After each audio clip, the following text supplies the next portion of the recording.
Magandang pinagpalang mga gabi po sa ating lahat. Maaari po ba tayong pangawit ng bata?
Father, Spirit, and Son, life and death, life and death. Yahweh is our God. Sing me Yahweh is our God. Oh, sing Yahweh. Yahweh is our God.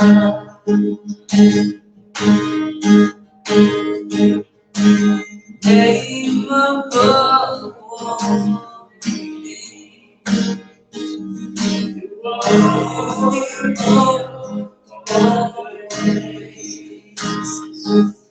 my heart will sing Yahweh is our God.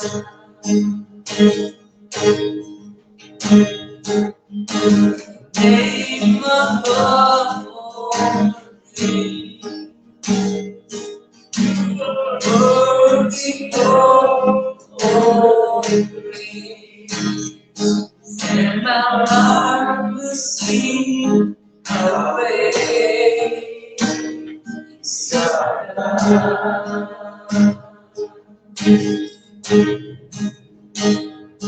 Yahweh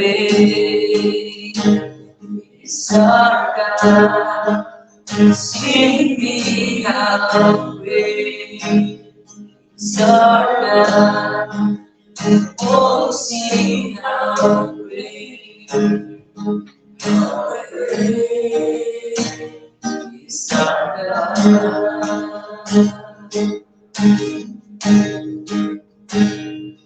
Yahweh is our God. Sing me Yahweh is our God. Oh, sing Yahweh. Yahweh is our God.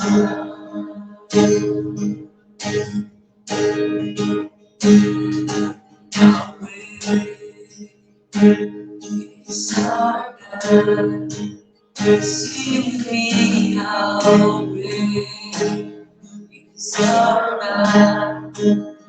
Oh, sing Yahweh.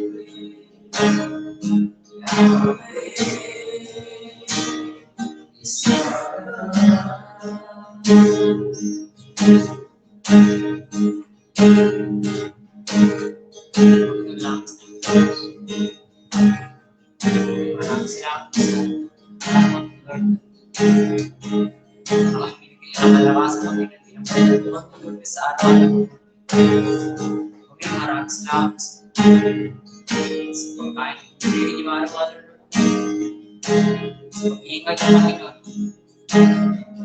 Panginoon sa inyo, Panginoon, salamat na pinabalik natin.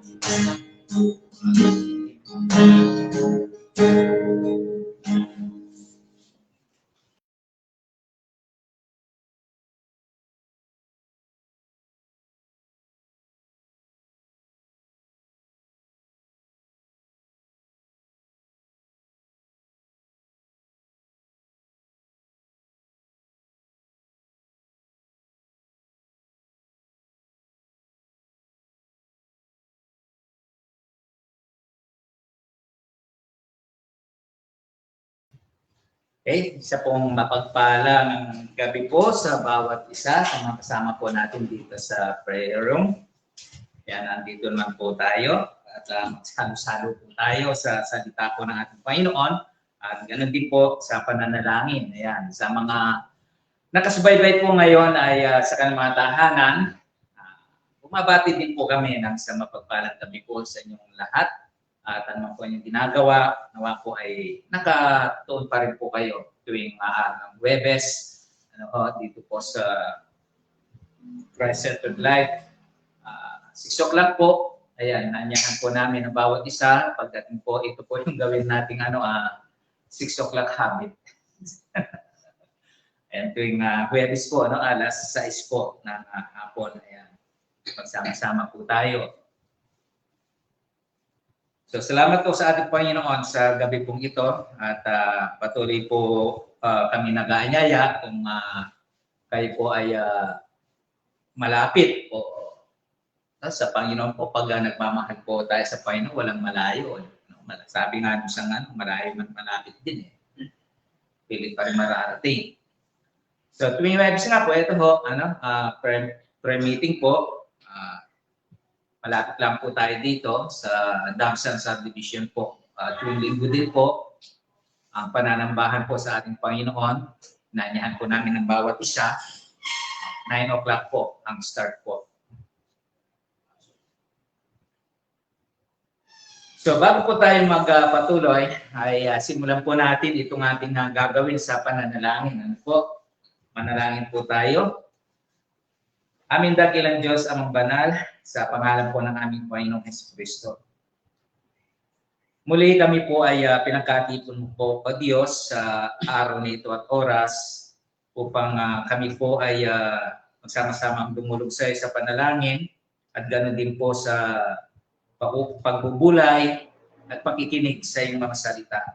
Nihiling po namin ang pamamatubay po ng Banal na Espiritu na siya po magtuturo sa amin at magbigay ng liwanag, Panginoon, sa iyong mga salita upang gusto namin maintindihan at mapakinabangan, Panginoon. At ganoon din po sa mga nakasubaybay po ngayon at dinadalain po namin ng pagpapala, Panginoon, ang siyang sumakanila din po, Diyos. At patuloy na mangusap, lalo na po doon sa hindi pa po talaga lubusan na nagsusuko ng kanilang buhay at nagbabalik loob sa iyo, Panginoon. Nawa ang mga salita mo po ang siyang patuloy na humipo, mangusap at umantig sa kanilang mga puso upang ito po ang siyang magtulak sa kanila na lumapit sa iyo. Salamat po ng maraming Ama. Ito po ang aming hiling at panalangin. Amen. Ayan. So, madalas po ay napapakinggan ho natin yung isang kwento ho sa banal na kasulatan sa Lumang Tipan, yung patungkol po kay Jonas. Kapag narinig po natin salitang Jonas, maalala natin kaagad siya yung nilamon sa malaking isda. Ano po? At ito rin po ay laging sinishare po sa mga bata sa kanilang Sunday School. So tignan ho natin dito siguro hindi lang minsan, pangalawa, tatlong beses na natin naanin po ang tungkol sa kay Jonas. Katulad po ng palagi ko sinasabi, ang salita po kasi ng Diyos po ay hindi lamang po kapag minsan natin binasa yun na yun eh. Sa tuwing binabasa po natin palagi, ay palagi rin po tayo may napupulot o nakukuhang aral po. No? Tuloy yung inihanda po natin ito, tuloy ang nakatutok lang po ang attention ko para may bahagi po ay kay Jonas.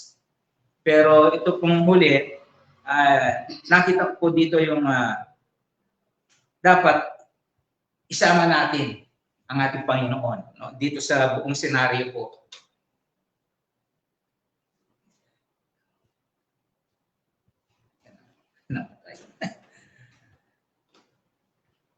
So sa Jonas chapter 4 po, basahin po natin.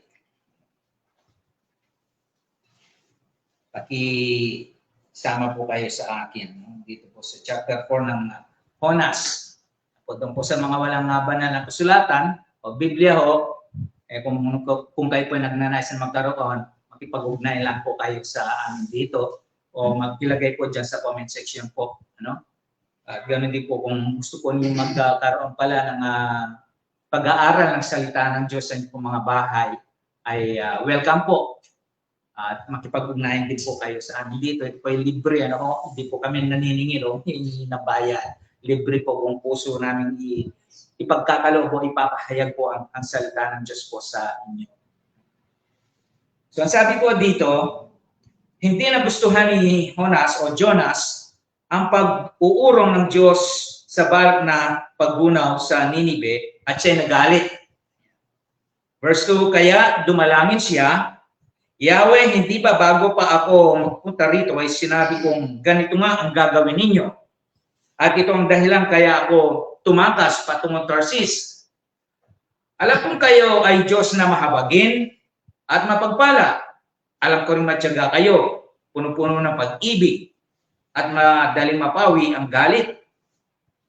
Verse 3, mabuti pang mamatay na ako, Yahweh. Ibig ko pang mamatay kaysa mabuhay. Iba si Jonah, no? Yung iba nga, gusto nilang mabuhay. Masarap pang mabuhay. Gagastos ng malaking pera para madugtungan yung buhay. Pero si Jonas, gusto niya na mamatay. So mamaya tignan natin. Verse 4, sumagot si Yahweh, ano yung kinagagalit mo, Jonas? Walang kibong lumakad si Jonas, papunta sa silangan ng lungsod at naupo. 5, gumawa siya ng isang silungan at doon hinintay kung ano ang mangyayari sa lungsod. 6, pinatubo ni Yahweh sa tabi ni Jonas ang isang malagong halaman na nagbigay ng lilim sa kanya. Labis na mga ito ang kinagdala ni Jonas. 7, ngunit kinabukasan ang halaman ay pinasira ng Diyos sa isang uod at namatay. 8, sumikat ang matinding araw at mihip ang nakapapasong hangin. Halos mahilo si Jonas sa matinding init. Kaya sinabi niya, mabuti pang mamatay na ako. 9, sinabi sa kanya ng Diyos, dapat ka bang magalit dahil sa nangyari sa halaman? Sumagot siya, oo, nagagalit ako. Ibig ko nang mamatay. 10, sinabi ni Yahweh, tumubo ang halamang iyon, lumago sa magdamag at namatay. Kinabukasan, wala kang hirap diyan, ngunit nalungkot ka nang iya'y mamatay. 11, ako pa kaya ang hindi malungkot sa kalagayan ng Ninibe. Ito ay isang malaking lungsod na tinitirhan ng mahigit na 120,000 katao na pawang walang malay bukod pa sa makapanlahayop. So, purihin po ang Panginoon sa pagkabasa ng kanyang salita. So, huling chapter po ng Jonas, 4th chapter lang po itong aklat po ni Jonas.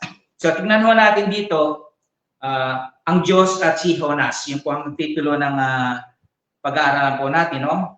Sino ba ang Diyos sa tagpong ito at sino ba si Jonas? At dito rin po ay subukan po din natin salaminin ang ating sarili.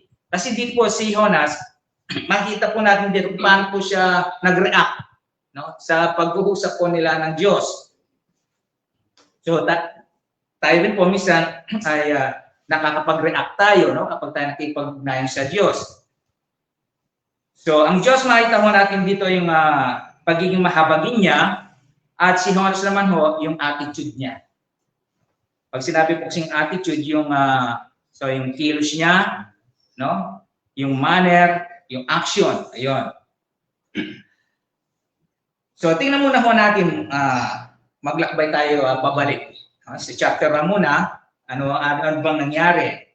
Sa chapter 1 po ng Jonas, mababasa ho natin doon na inutusan ho siya ng Diyos kasi na pumunta sa Ninive. Bakit? Bakit siya inutusan? Kasi ho nakita ng Diyos na yung kasalanan o kasamaan na ginagawa ng mga tao sa Ninive ay suko na sa langit, na sabi ho. So mapapasin ho natin dito ang Diyos bago niya hatulan o husgahan, parusahan yung isang lugar, nagbibigay muna ho siya ng babala. Mag-uutos siya ng likod niya para bigyan babala yung mga tao doon.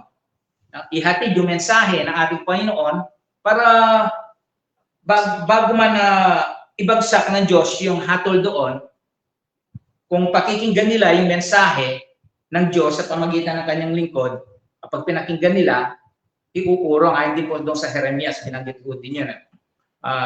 Kung maalala po ninyo, doon sa panahon po ni Noah, ihuba, mapapasin natin doon, bago gunawin ng Diyos yung mundo po noon, dahil ang mga tao po din noon ay napakasama, ang sabi ko ng banal na aklat, habang ginagawa po ni Noah yung daong o arko, sabi po doon sa aklat ng Pedro, sulat ni Pedro, nangangaral po si Noah tungkol sa mabuting pamumuhay. Sabi ho, nangangaral po siya kung ginagawa. So, dumating po yung araw na walang nakinig. Sabi ho doon, wawalo lang. Wawalo lang po yung nakaligtas po doon. So, natapos na, pinapasok na mga hayop. So, ang sabi po doon, sinara ho ng Diyos yung pintuan ng daong. Hindi po si Noah ang nagsara, ang Diyos ang sabi ho. And then, doon na ho, sumibo lang mga butas sa lupa, bumagsak ang ulan, sumibo lang. So, alam na ho natin ang nangyari. So, wala hong nakinig kay Noah sa kapangangaral po niya. Makita ho natin doon ang Diyos ay Diyos na makatarungan ho. No? Hindi siya basta-basta na magpaparusa sa isang masama. Binibigyan niya ng pagkakataon, no? Para magsisi at tumalikod, makinig. Sabi nga doon sa Ezekiel, tao, ginawa kitang bantay. Pag sinabi mo sa kanila na mamamatay ka sa iyong kasamaan at hindi siya nakinig, mamamatay nga siya. At kung makinig naman siya, mabubuhay siya. Sabi So, nasa tao po ngayon. So, makita ho natin doon ang pagiging mahabagin ho ng Diyos. No? So, inutusan nga ho siya ng Diyos para pumunta ng Ninive. Dahil nga ho, ayun, suko na sa langit ang kasamaan na sabi. Then sa verse 3 po ng chapter 1, sa halip na sumunod, ipinasya ho niya magtago. So, pagtaguan na niya ang Diyos. Kala niya makapagtatago siya sa Diyos. Parang nakaraang na-share natin, no? Yung pagtatago sa Diyos. Akala niya, nasabi doon, akala niya malayo na sa Diyos ang sabi ko doon. Then sa verse 4 po hanggang 17, alam na po natin ang nangyari doon, itinapon siya sa dagat, nilulunang kasi siyang dahilan ng unos po noon. So, nilulun po siya ng dambuhalang isda, sabi doon. Then pagdating ho sa chapter 2, so ito na ho, nung siya ay nasa loob na ng tiyan ng malaking isda, nanalangin ho si Jonas. Ayun po doon sa chapter 2. Then sa chapter 3, inulit po ang utos kay Jonas. So, pumunta ka sa Ninive, Jonas ang sabi, dahil gugunawin ang lugar na yung lusod na yung pagkaraan ng 40 days, ang sabi mo doon. So, sumunod. Dito, sumunod na siya Alam po ninyo, minsan sa ating pong buhay, no? Susunod rin lang naman tayo. Ahayan pa natin na medyo tapikin tayo ng Diyos, no? So dito si Jonas po, no? Alam po niyo kapag tayo po ay inutusan ng Diyos, mas mabuti po na sumunod na lang po tayo. Kesa doon sa lilihis pa tayo, bandang huli, susunod, ihintayin pa natin yung minsan may hindi maganda, di ba? Mangyari sa atin. So dito si Jonas, ganun ho ang nangyari. No? So, sumunod, ang sabi, sumunod siya, ipinangaral. So, numanig ng mga tao, ang sabi po doon, yung mensahe, naniwala po ang mga tao po doon, ang sabi, at yung mula sa hari hanggang sa mababa. At dahil po doon, sila po ay, sabi doon na, taintin na nanalangin, nag-ayuno, nagsisi, at tinalikdan nila yung masamang pamumuhay po nila. Sabi po doon.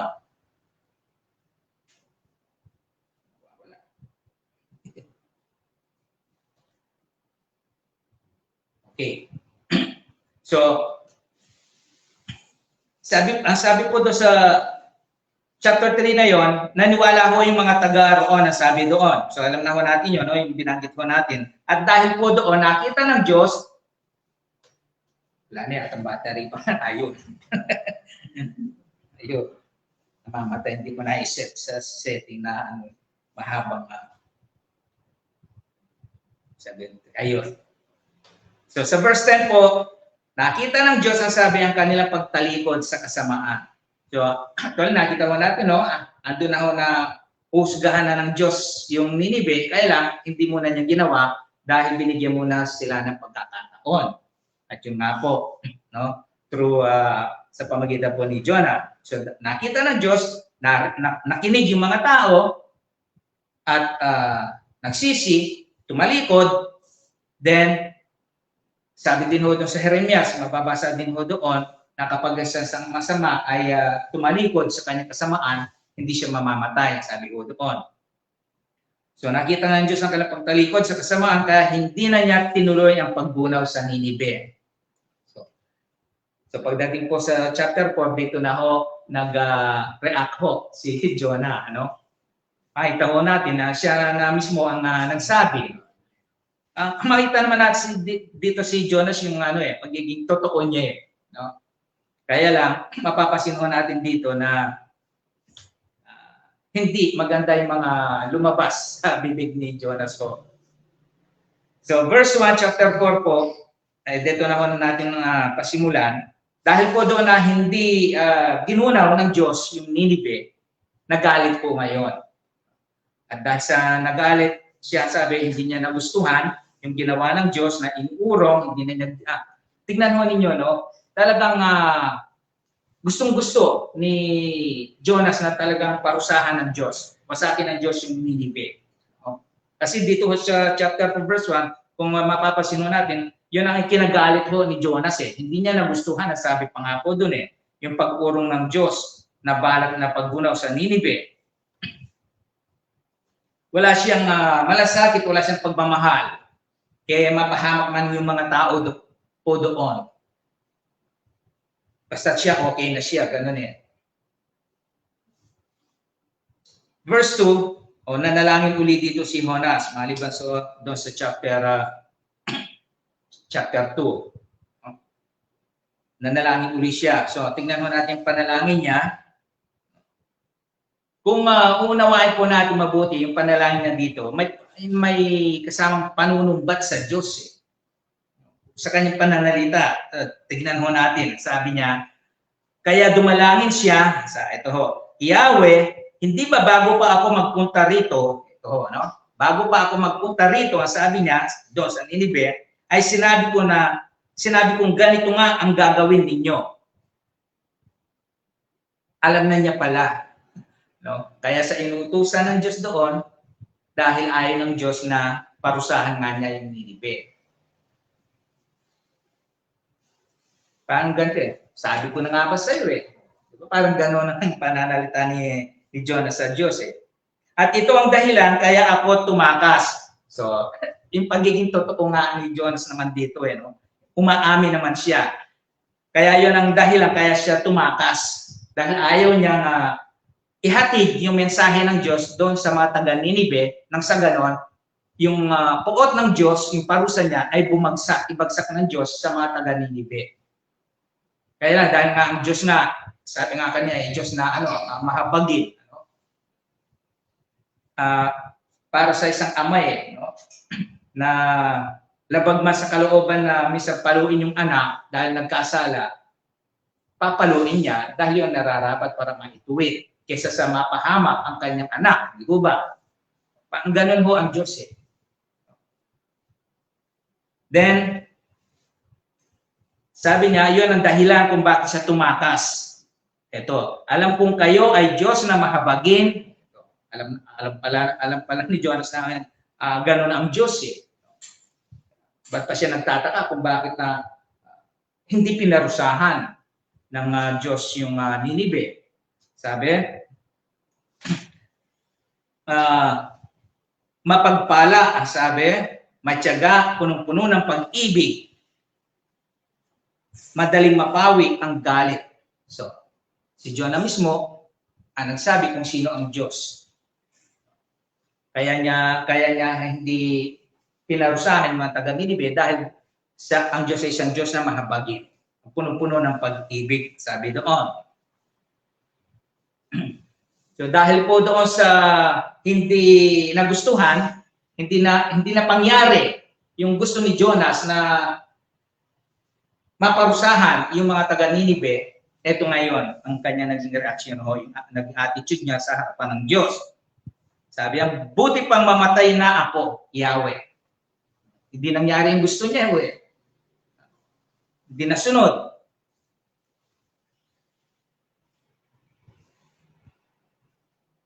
Ito pong pagsagot dito ni Jonas may nakita ho ako dito na kung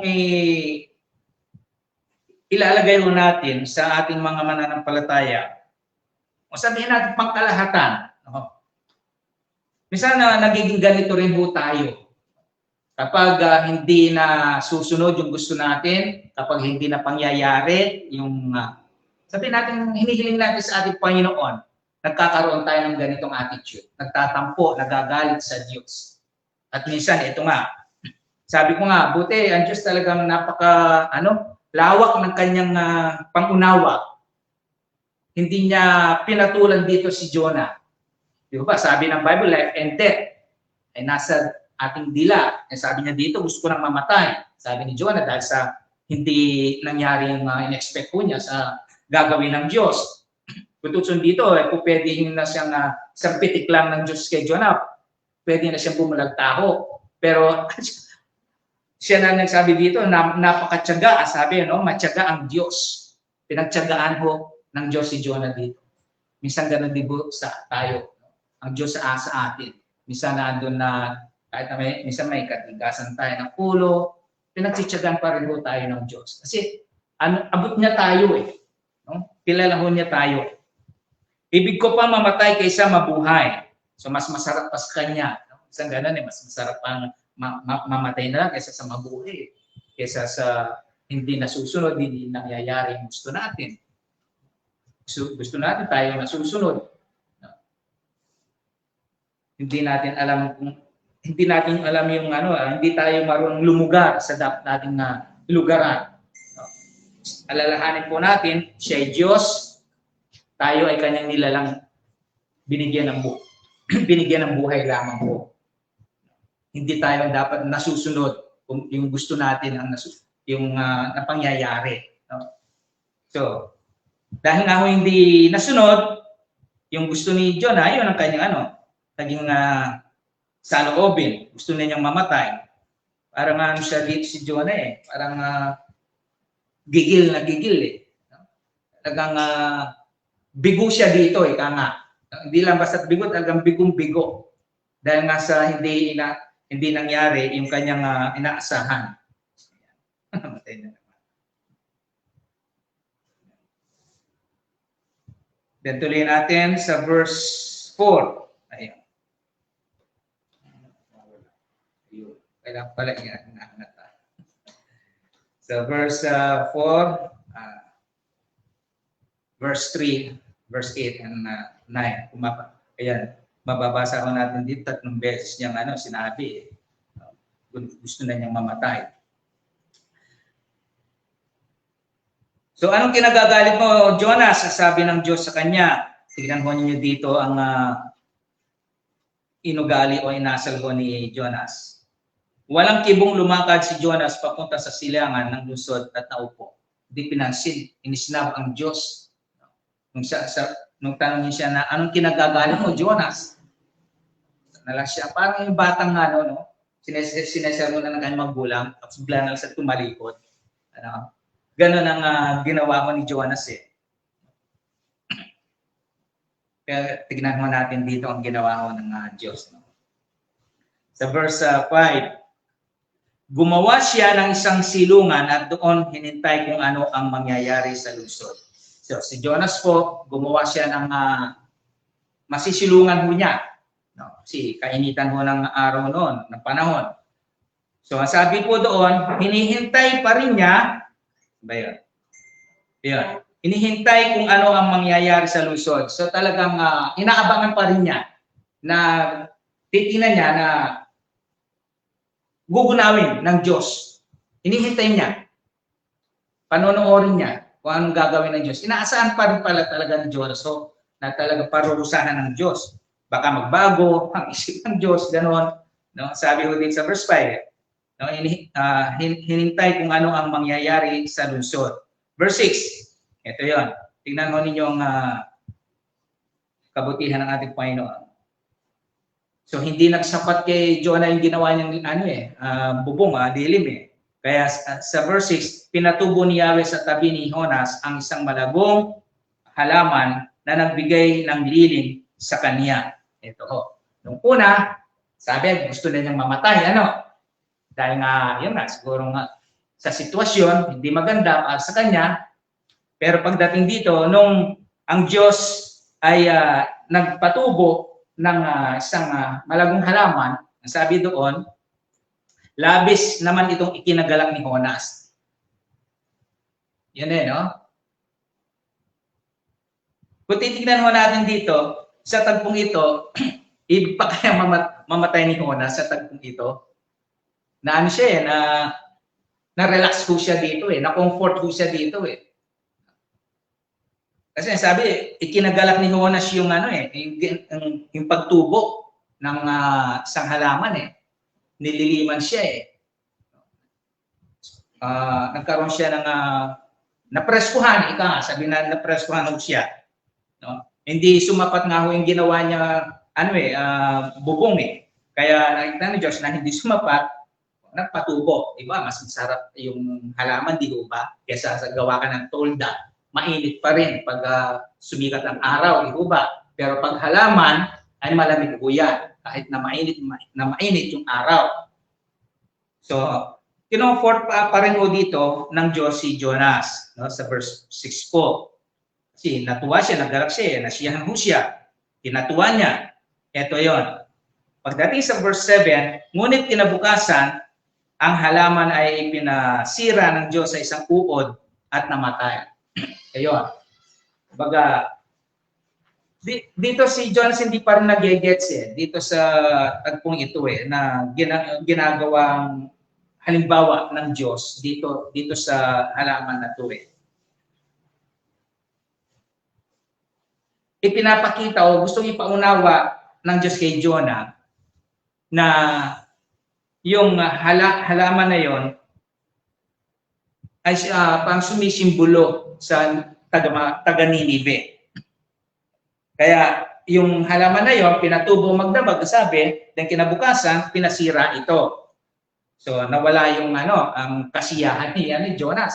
No, dati na-comfort po siya, nasiyahan. Ayun, inalis ng Diyos yun.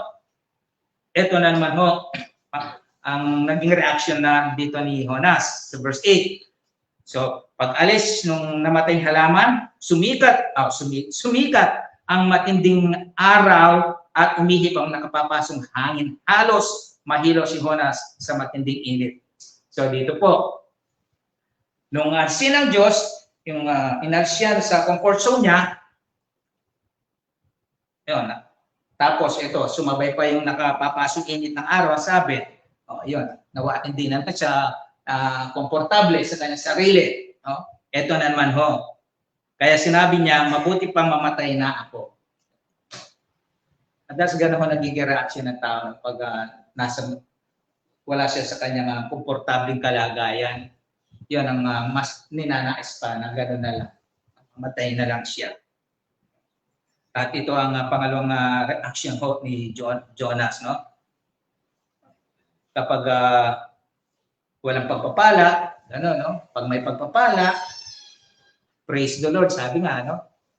Nakakapag-praise the Lord tayo, hallelujah tayo, nakapaglingkod tayo, pero pag wala yung pagpapala, ayan, imbes na praise the Lord, erase muna si Lord, no? Verse 9, sinabi sa kanya ng Diyos, dapat ka bang magalit dahil sa nangyari sa halaman? Ito na ho, yung ipinapaunawa ng Diyos kay Jonas, kaya lang hindi pa rin makuha ni Jonas ang ibig sabihin o ipahiwatig ng Diyos kay Jonas po. Dapat ka bang magalit dahil sa nangyari sa halaman? Sabi niya, sumagot si Jonas, nagagalit ako, ibig ko nang mamatay. Talagang desidido si Jonas na gusto na niyang mamatay talaga. Hanggang kesa sa ganito daranasin ko lang dito sa mundong ito. Okay? Mas maigi pa, masarap pa para kay Jonas ko na mamatay na lang. Ayaw niyang dumanas ng ganong kalagayan. So sa verse 10, sabay. Sinabi ni Yahweh, ito ho, pinaliwanag na ho dito ni Lord kay Jonas talaga. Tumubo ang halamang iyon, ayan, lumago sa loob ng magdamag at namatay kinabukasan. Wala kang hirap dyan, ngunit nalungkot ka. Sabi. Nang mamatay, sabi ng Diyos kay Jonas. So, tingnan muna ho natin dito. Yung halaman pala na pinatubo ng Diyos, akala ni Jonas para sa kanya yon.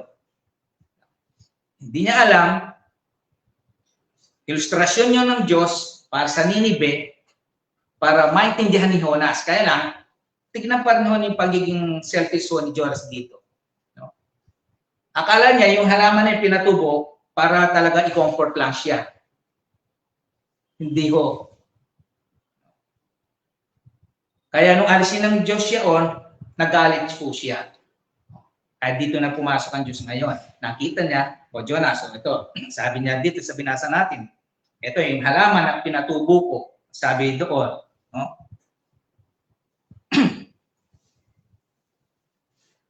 Wala kang hirap yan, o wala kang hirap dyan, sabi, wala kang contribution dyan, bahagi, wala kang ibinigay dyan, tulong. Nung tumubo yan, diniligan man, hindi ka nagdilig. Binungkal man yan, hindi ka nagbungkal. Parang gano'n Wala kang hirap dyan, sabi ng Diyos. At namatay kinabukasan, nalungkot ka. No, nalungkot si Jonas doon sa halaman na namatay. Ako pa kaya, sabi ng Diyos. Sabi na ang Diyos, siya nagpatubo noon, pero namatay, sabi, nalungkot ang Diyos at namatay. Ako pa kaya, sabi ang hindi malungkot sa kalagayan ng Ninibe. Ipinaintindi na ng Diyos kay Jonah na yung halaman ay kumakatawan sa mga taga-Ninibe. Na kung yung mga taga-Ninibe na yun ay tutuluyan ng Diyos na parusahan, labag o masakit sa kalooban mo ng Diyos yun. Sabi po doon sa Ezekiel 18:23, sabi po doon, hindi ko kinasisi ang kamatayan ng masama.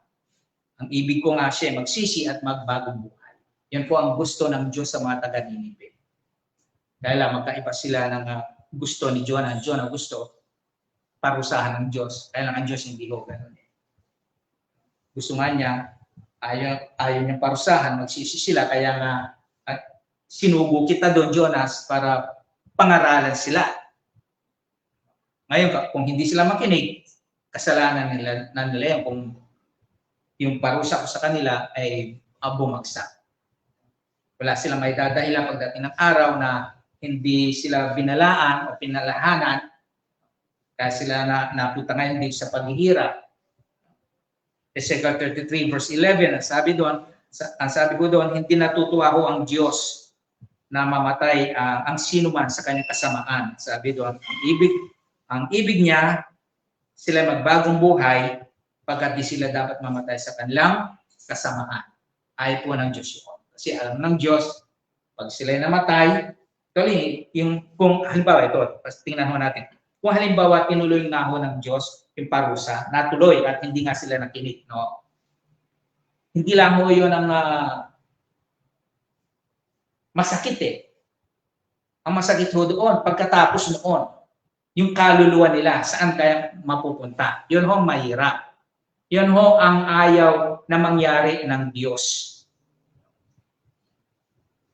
Kaya nga ang sabi niya, hindi niya kinatutuwa na mamatay ang sinuman sa kanyang kasamaan. Ang gusto niya magsisi, talikdan yung kanyang mga masasamang gawain na labag sa kalooban ng Diyos. Kaya sa atin po, sa mga nakasubaybay po ngayon, marahil ay napakinggan ho ninyo ngayon ang mensahe ng Diyos. Labas ho dito ang mga reliyon meron ho tayo. No? Hindi ho after dyan ang ating Panginoon. Ang gusto ho ng Panginoon, ito nga ho ang mensahe na pinahatid ko niya sa atin, itong mabuting balita ho ang kanyang salita. No? Ito po ay para sa lahat. No? Ano man pong reliyon meron tayo pinabibilangan ho. Ito ho ang siyang nagbibigay ng paalala, babala ho sa atin, sa bawat sa atin po upang hindi ho natin maranasan yung puot, yung parusa ho ng Diyos. Hindi lamang ho yung binanggit dito yung literal, no? Sa physical, kundi yung kaparusahan walang hanggan na sinasabi ho ng banal na kasulatan. Kasi ho doon ay wala na hong ano doon.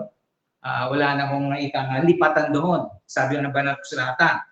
Kapag napunta ka doon sa lugar ng paghihirap, forever na ho doon.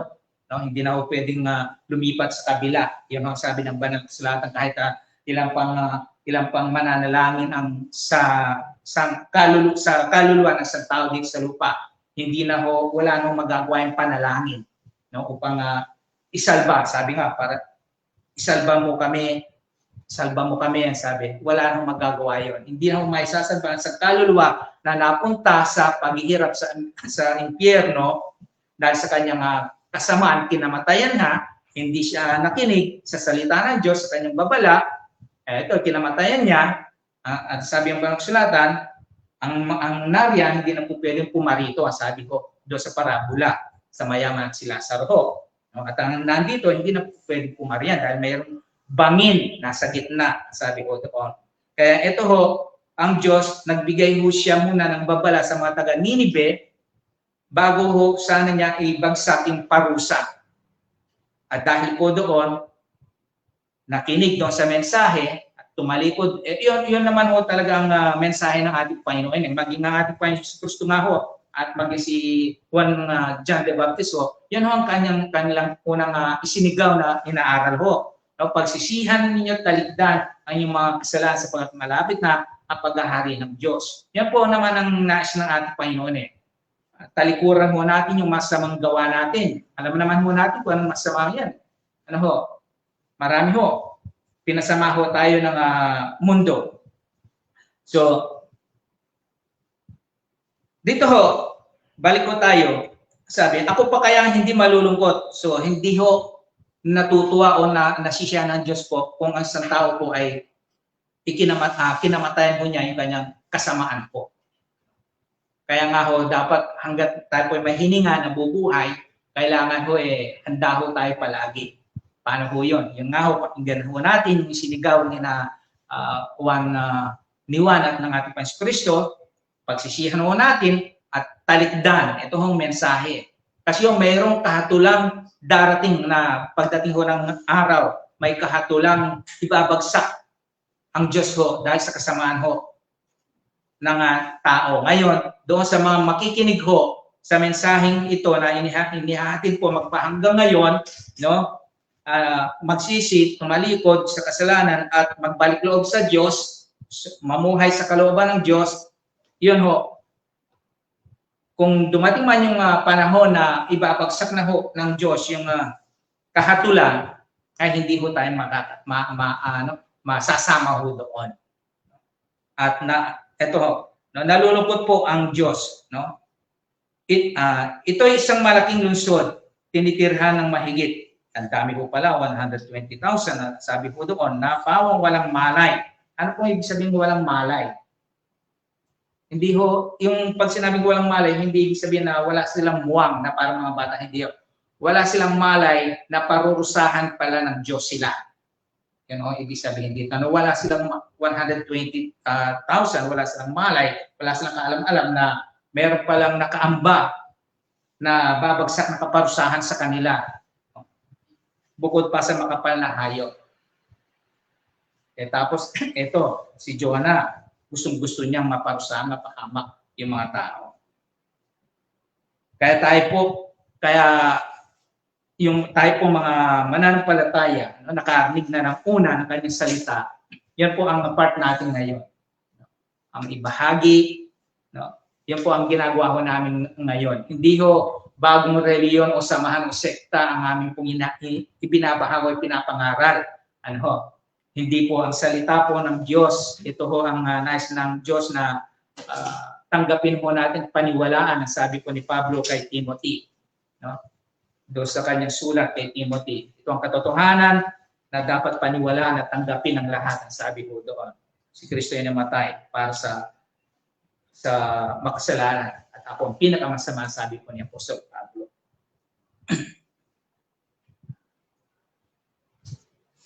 Second Peter chapter 3 verse 9, ito po, lapit na po tayo. Sabi ko doon, ang Panginoon na hindi nagpapabaya sa kanyang pangako tulad ng inaakala ng ilan. Hindi pa niya tinutupad ang pangakong iyon alang-alang sa inyo. O yun po yung muling na pagbabalik ng ating Panginoon Kristo at yung araw po yun ang araw po ng kahatulan. Binibigyan niya ng pagkakataon ang lahat na makapagsisi at magbalik loob sa Diyos. Ito ho ang nais ng Panginoon na gawin ng mga taga-Ninibe at ginawa naman ho nila, kaya hindi ho sila pinarusahan ng ating Panginoon. At ganoon din po sa atin, sa bawat isa, no, na nakapakinig po ng mensaheng ito, no, huwag ho natin pagwalang bahala itong salita ho ng ating Panginoon. No, magpahanggang ngayon habang po hindi pa nangyayari yung pangakong yaon, ito ho yung pagkakataon na ibinibigay po ng Diyos sa bawat isa na makapagsisi tayo at magbalik loob sa Kanya, sabi sa Diyos, sapagkat hindi niya nais na kayo mapahamak.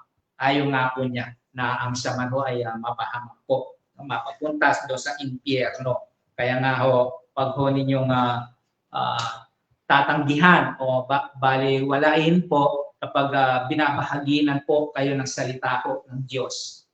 Huwag po ninyong kagad isipin na ano naman bagong reliyon niya. Yung po agad ang pumapasok sa isip ng iba yun, no? Pag sinyera ng salita ng Diyos, agad pumapasok ka lang bagong reliyon, bagong samahan, bagong sekta. Ito ang reliyon kung ito, hindi ko pa naayos, papasok naman. Yun ang katwiran mo lagi, di ho ba? Hindi ho reliyon ang kailangan ho natin. No? Salita ho ng Diyos, pakinggan ho natin. Dahil hindi ho reliyon ang sinugo ng Diyos dito sa lupa upang ang tao po ay iisalba sa kapahamakan po, kundi si Kristo po ang kanyang anak. Hindi ho reliyon ang namatay doon sa krus. Hindi ho reliyon ang napako, hindi ho sekta ang napako at namatay doon sa krus. Wala akong reliyon na itinatag ng tao na makapagliligtas po o makapagsasalba sa isang kaluluwa sa kapahamakan, sa kaparusahan ng Diyos pagdating po ng araw. Wala akong magagawa yung sinasabi ng natin ng Banal na Kasulatan. Sabi nga ho, walang ibang pangalan na ibinigay ng Diyos sa sino ng langit sa ikaliligtas ng tao. Kundi ang pangalan ng ating Panginoon Kristo. Paliwanag ho yun. Huwag ho tayong maniniwala doon sa mga ibang nangangaral ho na reliyon ang makapagliligtas. sa isang tao po. Hindi ho. Wala hong gano'n ang iniaral po ang banal na kasulatan. Sabi nga ni ito ho, maging si Pablo po sinabi niya, kung siya man ay aaring matuwid dahil sa pagsunod sa kautusan, anong kabuluhan ng kamatayan ni Kristo ang sabi niya? Bakit pa namatay si Kristo? Kung susunod ako sa kautusan, aaring ako matuwid sa Diyos. O pwede pala yun. Walang kwenta ang kamatayan ni Kristo ang sabi ko. Ganun ho. Kapag ang pinapaniwalaan ho natin ay yung aral lamang po ng tao, yung reliyon na sinasabi na makapagliligtas, kung lang ho, ba't pa namatay si Kristo at pumarito dito sa lupa?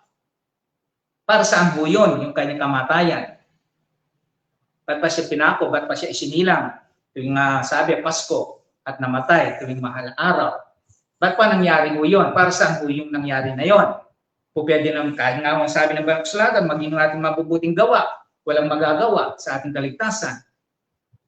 Kung po pwede ho yun, kawawa yung walang hindi makagawa ng mabuti, di ba? Kaya ho, wala hong ibang makapagsasalba sa atin sa kaparusahan, kundi ang ating Panginoon Kristo lamang ho. Kaya pakinggan ho natin yung kanyang sinabi ho sa kanyang mga salita. Kaya buksan ho natin ang ating mga puso at isipan sa salita ho ng ating Panginoon. Ito po ang makapagliligtas sa atin. Sabi po ni Pablo kay Timothy. Na alam na mula pagkabata, ang banal na kautusan nagtuturo ng daan ng kaligtasan, sabi ko, sa pamagitan ng pananampalataya sa ating Panginoon Kristo. So ito ho ang magtuturo sa atin. Tulad po ng napag-aralan po natin sa gabi po ito. So, nakita ho natin, no? Maging ganap kayo, sabi, gaya ng iyong amang nasa langit. Sabi. So, kung ang Diyos ay mahabagin, nahabag siya sa mga makasalanan, ayaw niya na maparusahan sila o mapunta sa impyerno, maging ganun din po tayo. Karoon po tayong kahabagan, katulad niya, makita niya yung napakaraming tao, sabi, nahabag po siya para sila mga tupang walang pastol. Yung po ang kalagayan po ng sanlibutan po ngayon ng mga marami pong tao ngayon. Na kung titignan mo natin na paroon sila, lakad-lakad dito, matanong natin sila kaya may kaligtasan. Kaya saan kaya sila mapupunta? So, yun po ang aming mission at adhikain po kung bakit po pagpahanggang ganyan po ay pinapangaral ho namin, pinapahagi. Kaya hinihimok po namin kayo na buksan ang inyong pong mga tahanan para mabuksan din ho tayo sa salita ng ating Panginoon. Maliwanagan ho kayo tulad po namin dati, no? Sarado po ang aming kaisipan sa salita ng Diyos, pero nung ito po ay mabuksan, ito po, naliwanagan po tayo at yan po ang nais ng ating Panginoon. Maliwanagan po tayo mula sa kanyang mga salita. Sapagkat ayaw po niya, tulad po ng ating nabanggit, ayaw po niya na isa man po ay mapahamak.